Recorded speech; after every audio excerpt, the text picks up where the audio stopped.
Welcome to the SmartTechCheck podcast, hosted by Mark Vina, your home for candid, insightful, and provocative conversations about the smart home automation, security, smartphones, PC and console gaming, and much more.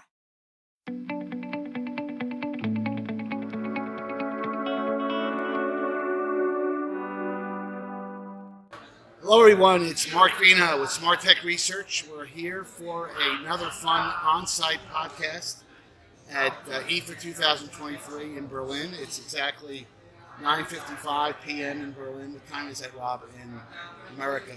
On the East Coast, it Yes. would be 3:54. Thank you for that. You were able to compute that right off the top of your head. Got a great podcast, kind of a recap of what each of us have seen in 2023. I'm joined by, I'll let everybody introduce themselves. John, go ahead. Hi, John Quain here. How are you doing? I write for New York Times and ARP and sundry other places. Rob Pegoraro, you can find me at Fast Company, PC Mag, Wirecutter, and other quality publications. I'm Harry McCracken, and you'll also find me at Fast Company, where I am the Global Technology Editor. And I'm Mark Vina, Smart Tech Research. So let's kind of go around the horn here and just kind of talk about what kind of grabbed us here. I'm sure we'll have some interesting answers. Let me start with Harry. Harry, anything jump out at you that you thought was particularly intriguing? Well, the overarching thing I found interesting and also a little bit humbling as an American was the degree to which sustainability was almost everywhere. IFA is a big show for appliances, unlike CES in the US, and so all of them had a sustainability message of one kind or another. And I saw it in other places, and along with being everywhere, they also had a sustainability village. And I went to CES this year for the first time in a while, and I really do not recall anywhere near the same degree of interest in that as I saw here. That's a great observation, because in general, Europe just seems to have a much more profound commitment, and it shows up in the products. Not to say that sustainability is not important in the U.S., but they're living and breathing it here from a hardware standpoint. Rob? Exactly. This is somehow the 10th year I've covered IFA, and it's been true for a while that you will see people trumpet, how good their washer or dryer or refrigerator is, showing a big version of this EU-specific energy efficiency label, and now it's like we're 10% better than an A grade or 40% better than an A grade. The one exception, you don't see that on TVs because it turns out 8K TVs and even 4K TVs are kind of energy hogs. You spoil the party. Spoil the party. Sorry, folks. Rob has some profound opinions about 8K TVs, but About everything. Yeah, he does. What about you, John? Well, some of that was still the case too. There was one of the sustainability conference discussions. One of the companies said it has to be painful, and what it means is it has to be painful in terms of the cost, or energy cost, to make you switch to something that's going to reduce your energy costs, and that's been the case in Europe, where energy costs are much higher than they are. Like having Russia try to extort people for their natural gas. And paying like $5 for a liter of gasoline instead of a gallon. So that makes a big difference. But also, there were the white goods, the appliances that we don't see at CES, all traditionally at IFA. And that's a lot of energy issues involved with a lot of those goods. We saw a lot of that, and that's going to continue to be an issue.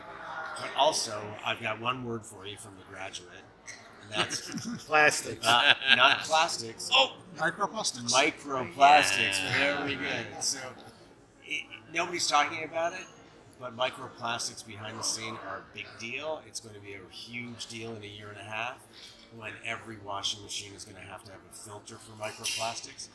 And we're doing research now. We're seeing the kind of damage that's being done by microplastics. That's going to continue to be an issue. You're going to see more of that coming in. There's a dealer scope story coming out that I've already written about it, but there's going to be a lot more about it. But nobody was talking about it. They were only talking about it off the record, basically. The two areas that kind of jumped at me that I thought was interesting is that, first of all, I did walk the floor, but the show is so large it's possible that I missed some of it. Right. I didn't see a lot of PC companies there. I saw MSI was there. Intel had kind of carved out piece in their booth. But I didn't see... Lenovo was there. Asus was Lenovo not. was there, right? Acer was not. HP was not. Apple was not, but they're never. Apple's here, but They they're never. here. They have spies. Their executives show up in sunglasses and trench coats. So I thought that was interesting that there wasn't much of a PC presence, which makes me feel instantly old because that name's PCs are now not as sexy as they. Well, that's been They're actually definitely true. not. No, the sexiness has left the category. The other thing that I thought was interesting is that smart vacuums, and I did some work for Nito Robotics a few years ago. It's just shocking to me how the category has now become a commodity category. I mean, it's almost like the DVDs and VCRs at the end of their life cycle. You go to a supermarket, and this is a true story. You could buy a DVD player for like $49. And anyway, from a that's what happens when you do a podcast live in a bar. What do you think was going to happen? Exactly. Hey, Ian. You guys don't get it. We're watching the podcast, but someone came over to say hello.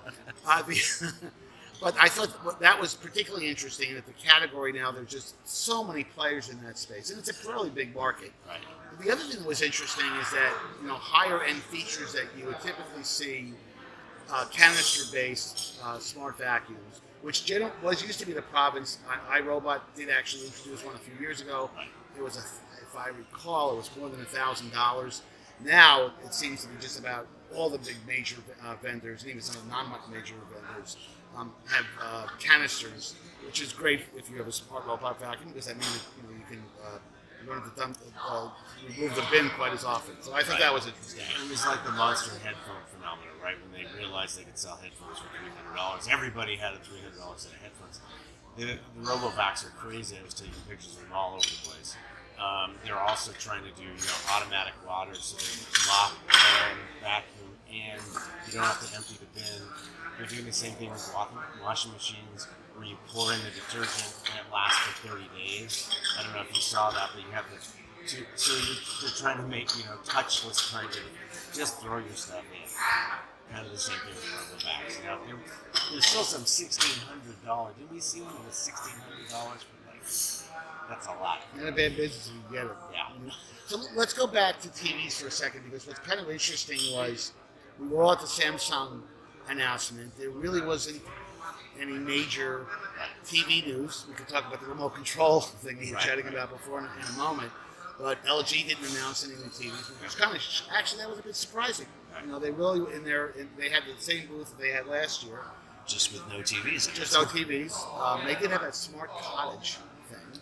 Yes. And they did have the thing that I thought was interesting. It's niche-y, but they had that kind of briefcase LCD. I thought that was interesting for those people who want to watch TV in a camping environment. That's smart. It's a TV for glamping, to be exact. Right. And they also did going back to that smart cottage concept.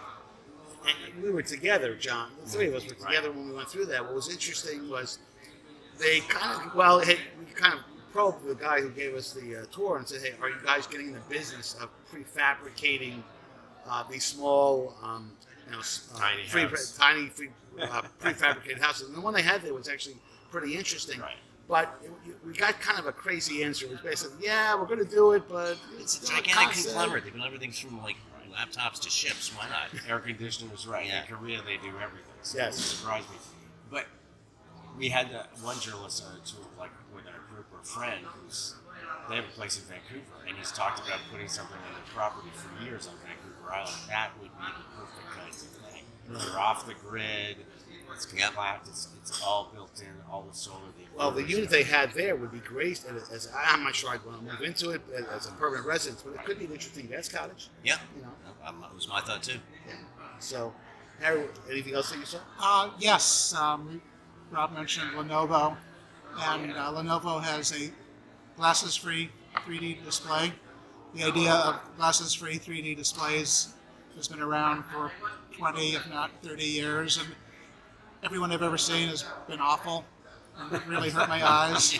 And Lenovo is taking advantage of some stuff that helps.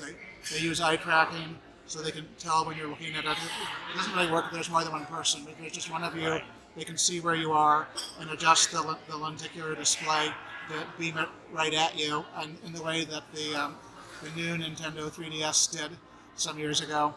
And Lenovo also has a lot more pixels than a display could have 10 or 20 years ago.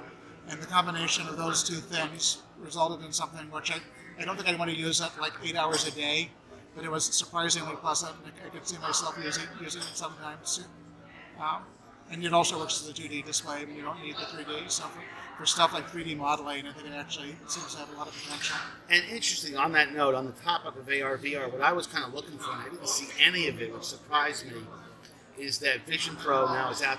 It's not out the door yet, but it should be coming in the January, February timeframe. Apple's been very coy, available in first quarter, which could be March 30th, 2020. March 35th.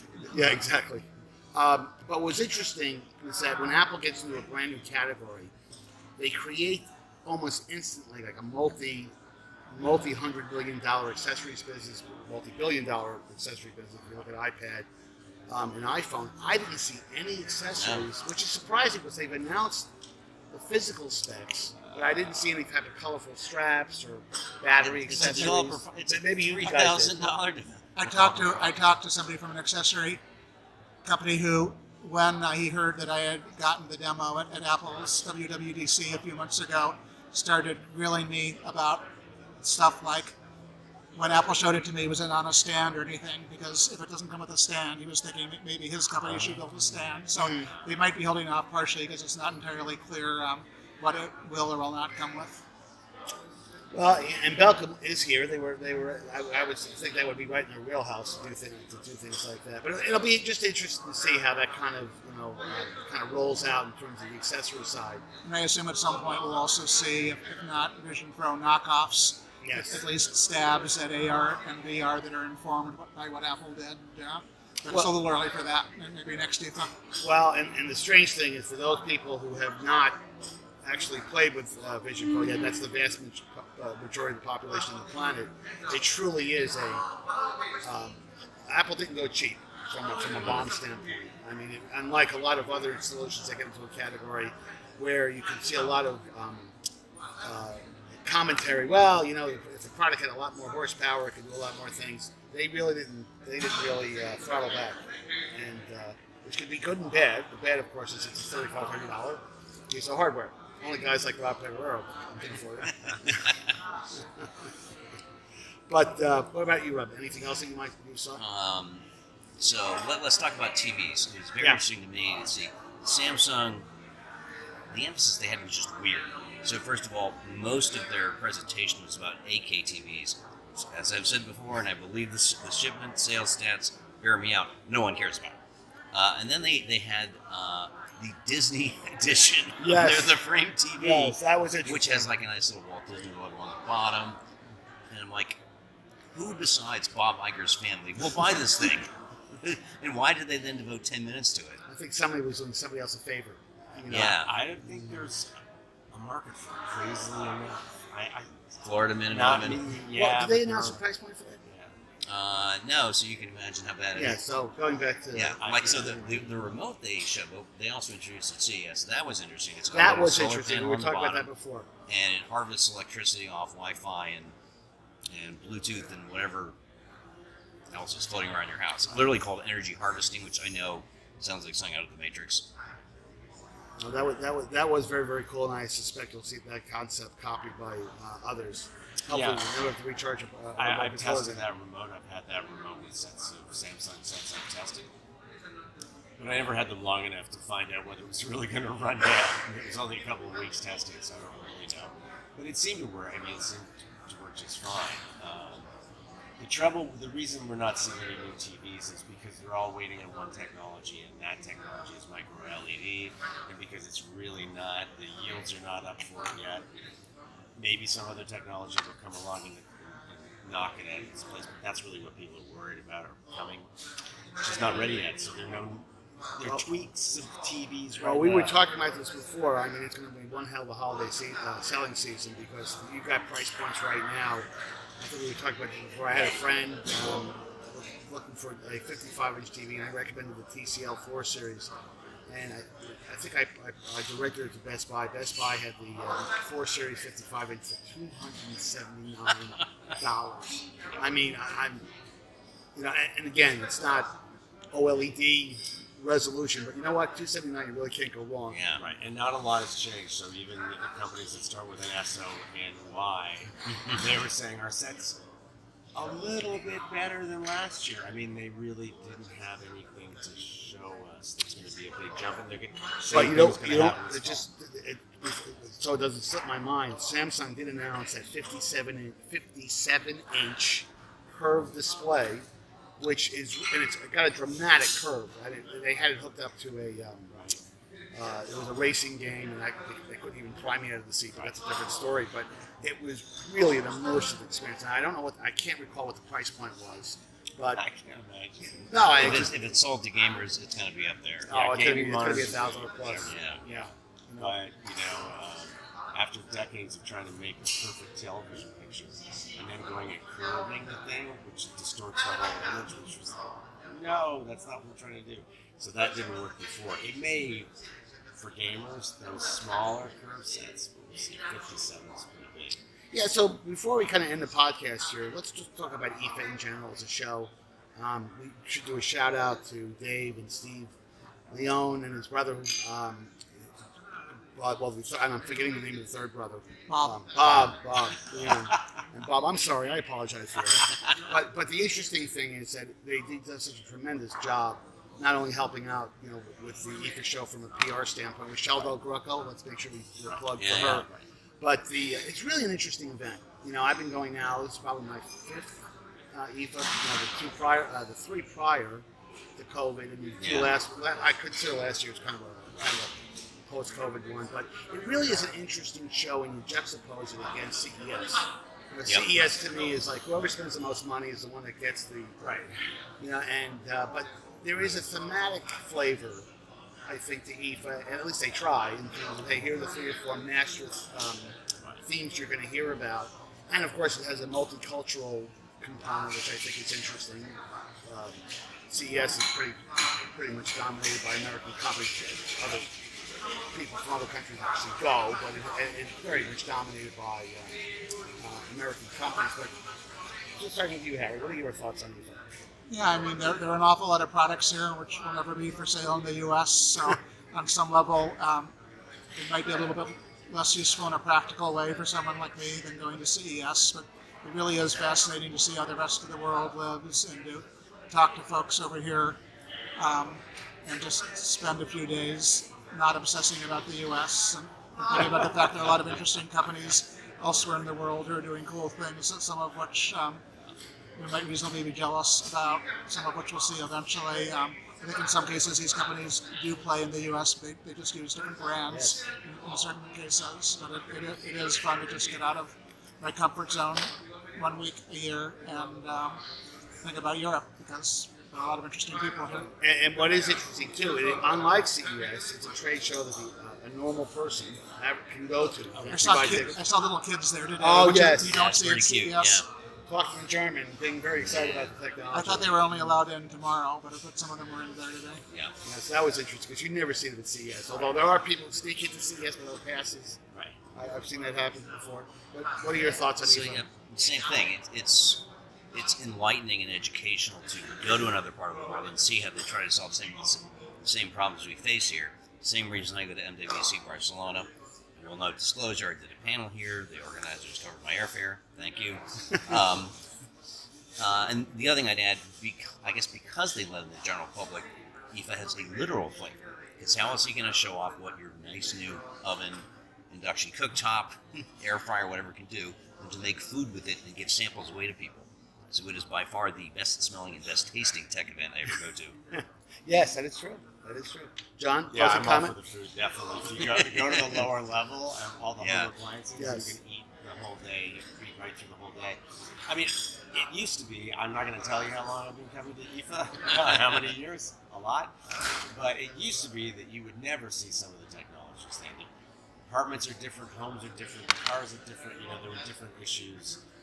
Americans like big SUVs, just a whole different sort of market. It's starting to collapse though. So for example, all they have now are induction stovetops. The United States, it's all moving now to induction finally, and that's now becoming a thing. the RoboVacs. It seemed silly before, but now Americans are all on board with that. These washing machines I'm talking about with these different features, where you put in one. I mean, can you imagine, like, you're pouring your Tide in and you don't do it for 30 The heat days? pump dryer thing where you don't need a vent. Right, so all those things are going to start to happen because they're just convenient, too. Right. You know?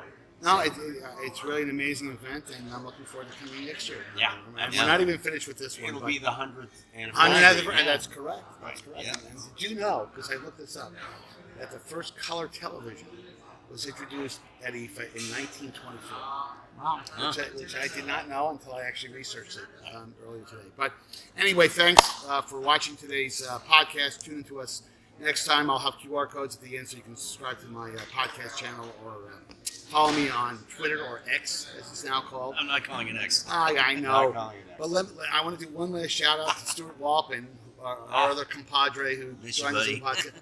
And Stuart, thank you for lending us your credit card. You've bought us drinks throughout the entire event, and so that's not an erroneous charge when you see your Amex card next month. Thanks very much, everyone. Thank you, guys. Cheers. Cheers.